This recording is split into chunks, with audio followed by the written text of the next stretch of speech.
Hello. In this video, I'm just going to quickly review the facts about parallel and perpendicular lines. So one thing you need to recall about parallel lines is that parallel lines never touch. Doesn't matter the direction that they're in, whether they're vertical or at an angle or horizontal. So they pretty much have the same angle of steepness. And because they have the same angle of steepness, they're going to have the same slope. That's pretty much what you need to remember about parallel lines. Same slope. So what you're going to be asked is to calculate or create an equation of a line that's parallel to one. So you just need to look for what the slope is and then just use the same slope for the other one. So for example, if I give you the slope of 1/3 and I want you to write an equation that is parallel to this, I guess the equation y equals 1/3 x minus 1. So I want you to write an equation that's parallel to this line and it goes through the point -1, 5. So this is just an example. Well, again, your slope is 1/3. So that means because you have parallel lines, you're going to use the same slope. Okay? So you're going to grab that slope and this point and use the skills that you've been doing of writing equations given a point and a slope. So I'm just going to quickly use my point slope formula and substitute my y, m, and x.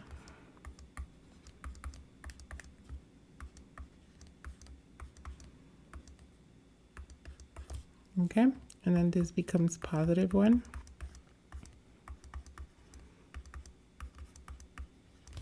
So then I multiply my 1/3 x plus 1/3. And then I'm going to add 5. Okay, so then technically we're done. Your answer is y equals 1/3 x. And then when you add these two, yes, it's going to look weird, but technically you end up with, let me see, 16 thirds. And one way you can verify if this is correct, if this line is parallel to the one they give you, along with does that line have that point, is by graphing it in your calculator. So if we graph it in our calculator, the first equation they gave you was y equals 1/3 x. Let me see if it was -1. And then the one you created was y equals 1/3 x. And we had plus 16 thirds. Okay, so then let's see, they're parallel lines right there. And that point of -1, 5, let's go check if it's part of it. -1, 5, right there, -1, 5. There you go. -1, 5 is a point. You can always also type it if you are using Decimals calculator. -1, 5, and it creates the point for you right there. Okay, so that confirms that the line we created is parallel to the one they give you and also goes through the point that they gave you. All right, so for perpendicular lines, you are going to do something similar. For perpendicular lines, they are going to ask you pretty much to also find an equation of a line that is perpendicular to something else. But what do you know about perpendicular? Well, again, just like you know, parallel lines never touch, perpendicular is something you need to remember. They do touch at 90 degrees. Now, you're not going to sit there and label the lines and measure the angle because that's not what we do. We're doing what is the relationship between the lines that form that 90-degree angle. So the relationship between them is that the slopes are opposite reciprocal. So two different things are happening here. Opposite reciprocal, meaning if you have opposite slopes, one is positive and the other one is negative, or vice versa. That's what opposite means. Okay. And then reciprocal means that you flip. You flip. So for example, if you have 1/3, the reciprocal of that will be 3/1. If you have 4/5, the reciprocal of that is 5/4. If you have 5, then you need to visualize that that 5 is actually 5/1. So then when you flip it, it's 1/5.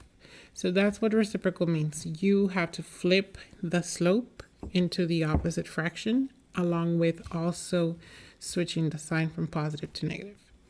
So why switch the sign? Well, one line has to go up, one line has to go down. So this one has a positive slope and this one has a negative slope. So they have to be opposite signs. And then as far as the angle of steepness, the rise over run for one of them has to be the flipped version of the rise over run for the other. So like if right here I have 2/3, this one's going to be 3/2. Okay? So for example, right here will be 2/3, and this one will be a negative 3/2. So this is an example right here of what opposite reciprocal slopes are. So before I give you an example to work on, I want you to look at some examples of opposite reciprocals. If I have negative 3/4, I'm going to flip that into a 4/3, and then instead of negative, it becomes positive. Okay? Another one is, for example, positive 1/3. It's going to become negative 3/1, which actually equals negative 3. So just know that that's what opposite reciprocal means. So an example here for you to solve, I guess, would be to find, let's see right here, write the equation of a line that is perpendicular to the equation y equals, let's do 2/5 x minus 1. And it goes through the slope of, the point of negative 3, 10. So that means you are going to look at this equation and say, oh, my slope right now is 2/5. So that means my new slope needs to be 5/2 and negative. That is your new one, okay? We call it M2 because that's your second slope. And then now we use this point and this slope to create our equation. All right, so then let's do y minus y1 equals mx minus x1. Substitute your values. So negative 5/2 is your slope now. So that's the one we're using. And then this is your x, this is your y. So we're going to use 10 and negative 3. Okay. All right, so now we're going to fill in the values. Y minus equals x minus, this is double negative, so x plus 3. And then multiply this in, so negative 5/2 x and negative, that's 15/2. And then we get rid of the 10 right here by adding 10. So cancels.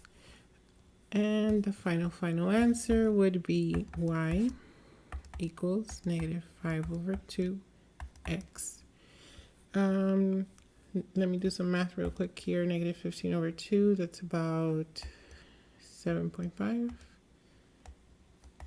Negative 7.5 plus 10, that is about 2.5. Yeah, so 2.5.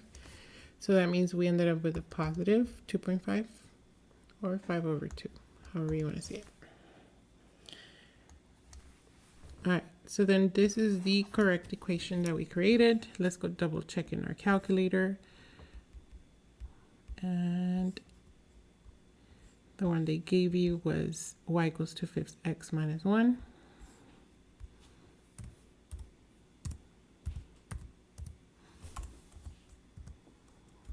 this one. And then the one we created was y equals negative 5 over 2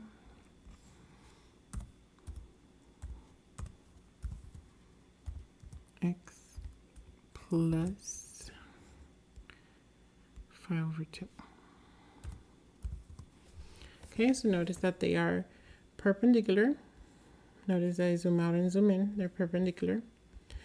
And then now we need to check that the point goes through. So the point negative 310. So I'm going to check negative 3 comma 10. And it looks like it is right there. All right, so that confirms that all this work does work. So hopefully this video helps you understand how to write parallel and perpendicular lines of lines.